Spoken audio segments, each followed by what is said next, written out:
The Early Riser. Hey, Hey, we've got one. 17 minutes past 7 on a Saturday morning. We've got someone who's been right out of bed. Everton fan Richard joins us. Good morning, Richard. Morning, Richard. Good morning, everyone. Good morning, Blue Noses. Mine's red, actually. Richard, have you left yet? Because you can't be an early bird riser on your way if you're still in bed. I know. I'm sitting outside Tesco's at Bury St Edmunds, so I left about half hour, 45 I know where minutes that ago. is. I do as well. There are other brands as well in Bury St Edmunds. You're an Everton fan, exiled in Norwich permanently? Yeah, always been in Norwich, been a season ticket holder for 10 years. Oh, I tell you what, that is a long drive. The A14 is one of those roads that just goes on forever. Is that the way you go, down the A11, A14? That's the way, and it isn't just that. They've actually blocked the A11 this morning, so I've come via Bury St Edmunds as well, so it's a nightmare. Deep joy, deep joy. Great start for Everton so far. Roberto Martinez, you've had the best of that move so far with Moyes going to Manchester United and Martinez playing some lovely stuff with Everton. Yeah, I think I wouldn't say anything about bad against Moyes. Actually, I think he was absolute legend for us. He transformed the club over the period he was hit there. But Martinez has come in and just brought something extra out of the players. Richard, come on! It took 11 years to get Everton above Manchester United. He's done it in 6 games, Moyes.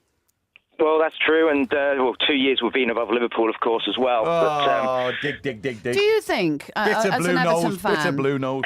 just out of interest, on a serious note, do you think that with the fact that, you know, Moyes has just taken probably the hardest job in football for me, because taking over from Sir Alex Ferguson is not easy. I don't think he's got the squad either. But I still have my reservations about him. Do you think the better Martinez does, the worse Moyes looks as well? Because for me, for example, Barkley, who's playing this season, you know, that is the decision of Martinez to play him, isn't it?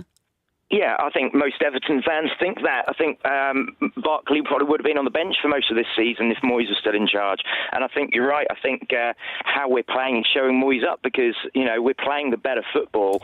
And every Everton fan looks at Moyes and thinks, well, actually, you're very defensive. You're very defensive. And what more could we have done over the last few years if we'd had someone else in charge? I actually thought, I mean, last year I remember being last year saying to Everton fans, you know, it's always a case of be careful what you wish for. But Everton fans said he's just too negative. He makes too many defensive decisions at times when you need to make brave decisions. And Martinez looks like a relatively good fit for that. Yeah, he's willing to make changes, and you know, Everton fans, we always get on the back of Naismith when he comes on, but you have to bring on defensive players sometimes, and Martinez has got the mix right. I mean, this Deulofeu chap from Barcelona looks electric when he comes on, and I don't know if Moyes would have had the balls actually to bring him on late in games. Richard, have a safe journey up to Manchester, and all the best. Thanks for calling the Weekend Sports Breakfast. And obviously, it's just about BAB, not SAS. It's all about Barkley and Bain.